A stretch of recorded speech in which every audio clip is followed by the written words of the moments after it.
Dans le nord-est du Brésil, des ouvriers agricoles. Le nord-est, 3 fois la surface de la France, 35 millions d'habitants. Les journaliers sortent de leur bidonville pour prendre place sur les camions qui les amèneront aux plantations de canne à sucre.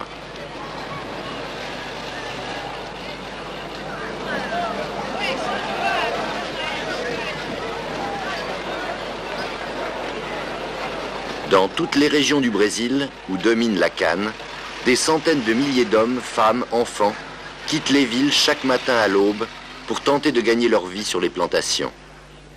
Le travail est payé à la tâche.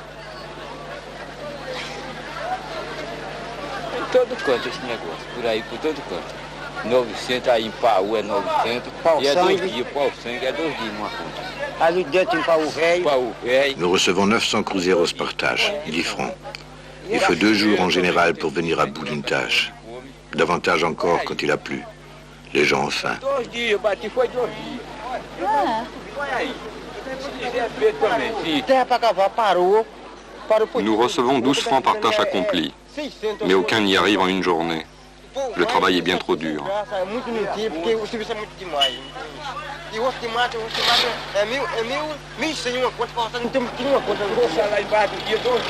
Il faut quelquefois 2 jours pour ne faire qu'une demi-tâche. Souvent, quand on arrive dans le champ, il n'y a pas de travail pour nous. Quand on rentre le soir, on n'a rien gagné et on n'a rien à manger.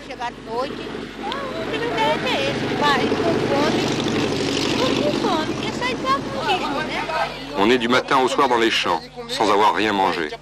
Et quand on rentre, il n'y a qu'une poignée de farine. On travaille pour gagner des sous, mais souvent, on n'en reçoit pas.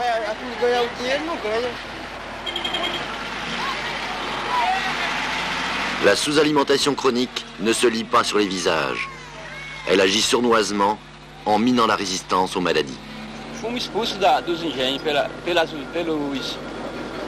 pelos usineiros. Les propriétaires nous ont chassés des plantations. On y avait des maisons, des jardins.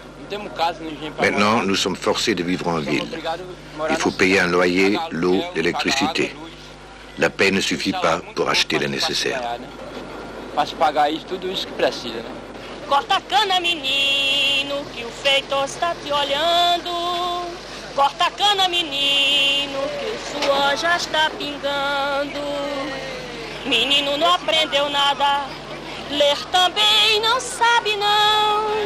A escola ficou bem perto, mas tempo não teve não. Corta a cana, menino, que o feito está te olhando. Corta a cana, menino, que o suor já está pingando. Corta a cana, menino.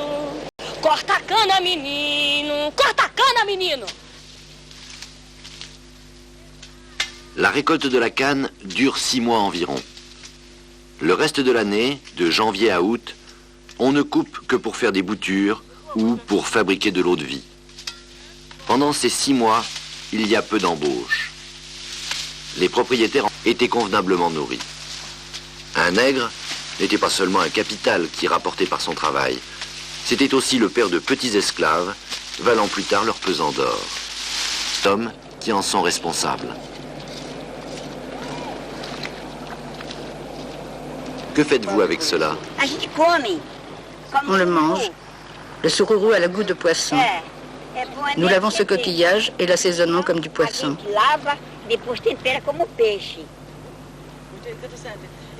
Vous les vendez aussi au marché? Il y en a qui le font. Moi non, pas pour le moment. Et qu'est-ce qu'on vous paie pour cela? 6 à 7 francs le kilo. Pour expliquer la faim, on évoque en général la surpopulation. C'est trop facile. Au Brésil, un demi-milliard de personnes pourraient se nourrir correctement si le développement, au lieu de s'orienter vers le progrès technique et la croissance économique, était conçu en fonction des nécessités vitales du peuple. Dans la plupart des pays du tiers-monde, le même modèle de développement a engendré la même misère. L'inexplicable n'est pas que tant d'hommes meurent de faim, c'est que tant parviennent à survivre. On comprend mal aussi pourquoi ils ne prennent pas les armes contre les responsables de leur misère. Mais quand on voit ce qui arrive aux révolutionnaires du Salvador et du Nicaragua, c'est facile à comprendre.